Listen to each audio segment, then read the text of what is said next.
Now page number 85, removal of impurity from water. अब हम पानी से अशुद्धि को दूर करना देखेंगे, रिमूवल ऑफ इंसॉल्युबल इम्प्योरिटी।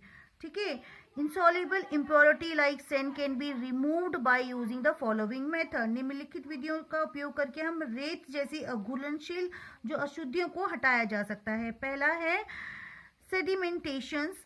ठीक है, in this method, a mixture of water and insoluble purity is allowed to stand undisturbed in a container for some time. ये बोल रहा है इस विधि में पानी और अघुलनशील जो अशुद्धियों को के मिश्रण को कुछ समय के लिए कंटेनर में रहने दें, मतलब कुछ टाइम के लिए उसको ऐसे ही रहने दें। ठीक है, छोड़ दिया जाए। The heavy insoluble impurity settle down at the bottom of the container. हमने रहने दिया और नीचे क्या हो जाता है, हम थोड़ी देर के बाद देखेंगे, ये हम पानी को रहने दिया तो इसके नीचे यहाँ पे, ठीक है, क्या बॉटम में, ठीक है, इंसॉल्युबल इम्प्योरिटी रह गई है।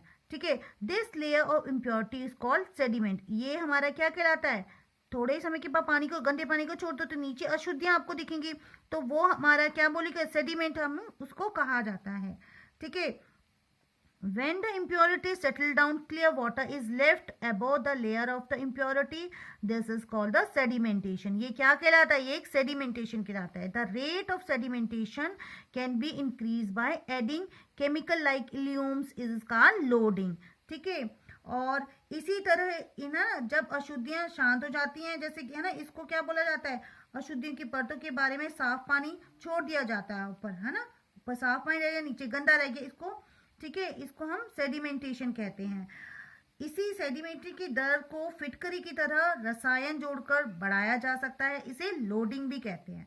ठीक है, नेक्स्ट हमारा आ जाता है decantation. After sedimentation the clean water is pores gently into A separate container. जो क्लीन वाटर हो जाता है उसको हम सेपरेट कर देते हैं विदाउट डिस्टर्बिंग द सेडिमेंट, बिना हिलाए। ठीक है, ऊपर वाले पानी जो साफ पानी है उसको अलग कर देते, तो ये हमारा प्रोसेस क्या कहलाता है, डिकेंटेशन। फिल्ट्रेशन आ जाता है next. This method is use to separate water from insoluble impurity like mud and sand by using a filter paper। अब ये क्या बोल रहा है, अब ये हमारा, ठीक है, छानने की विधि है। इस विधि का उपयोग अघुलनशील जो अशुद्धियों से पानी को अलग करने के लिए किया जाता है, जैसे कि फिल्टर पेपर का उपयोग करके कीचड़ और रेत को हम कर सकते हैं अलग। ठीक है, to filter a mixture of water and sand a cone of filter paper is made. ठीक है, and keep aside a funnel. The mixture is poured into the funnel. The sand does not pass through the filter paper. The and remains behind the filter paper. This is called residue.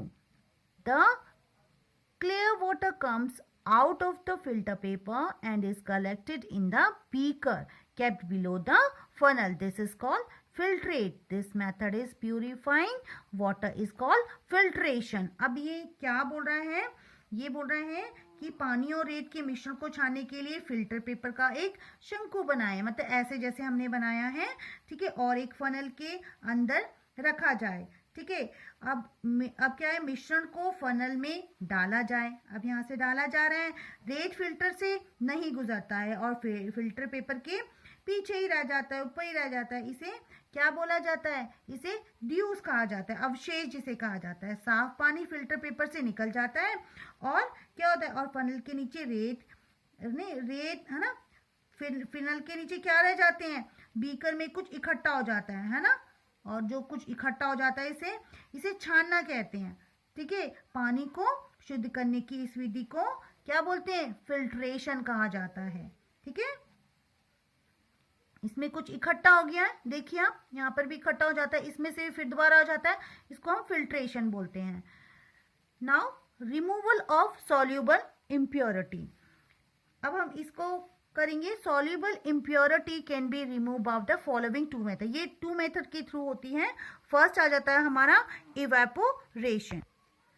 अब हमारा आता है evaporation. In this method the soluble containing soluble impurity like salt is heated. After some time water gets evaporated and the impurity are left behind. ये बताओ अशुद्धियों को दूर कैसे किया जाता है, इसकी दो विधियां हम बताइए, भाप के द्वारा हम बता रहे हैं।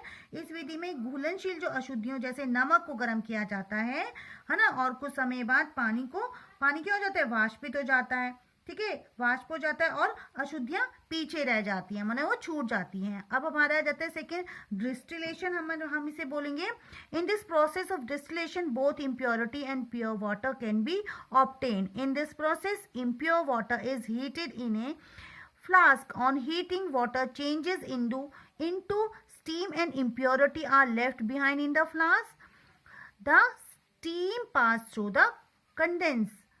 Here it cools and changes into pure water again. This pure water is collected in a separate flask.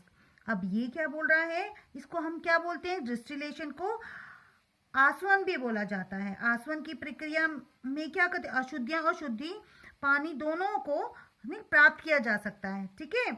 इस प्रक्रिया में अशुद्ध पानी को एक फ्लास्क में पानी क्या गर्म किया जाता है और गर्म होने पर पानी भाप में बदल जाता है और अशुद्धियां जो होती हैं, अशुद्धता को फ्लास्क में छोड़ दिया जाता है। जब है ना भाप बन जाती है, जो रहता है, जो है ना अशुद्धियां होगी वो फ्लास्क में रह जाती है और कंडेंसर के माध्यम से भाप गुजर जाती है ना। यहाँ पे क्या होता है, यहाँ ये पानी ठंडा हो जाता है और फिर से शुद्ध पानी में बदल जाता है और जो शुद्ध पानी को एक अलग फ्लास्क में हम क्या कर लेते हैं, इकट्ठा कर लेते हैं, ठीक है। यहाँ पे सारा प्रोसेस हमें दिखाया गया है। ये वाष्पित हो रहा है, ठीक है, यहाँ से ये जा रहा है, देखिए। अब फिर जब ठंडा हो जाता है तो ये प्योर वाटर बन जाता है, ठीक है। ये वाष्प है ना भाप के थ्रू जा रहा है, ठीक है। अब यहाँ सारा प्रोसेस आपको दिखाया गया है।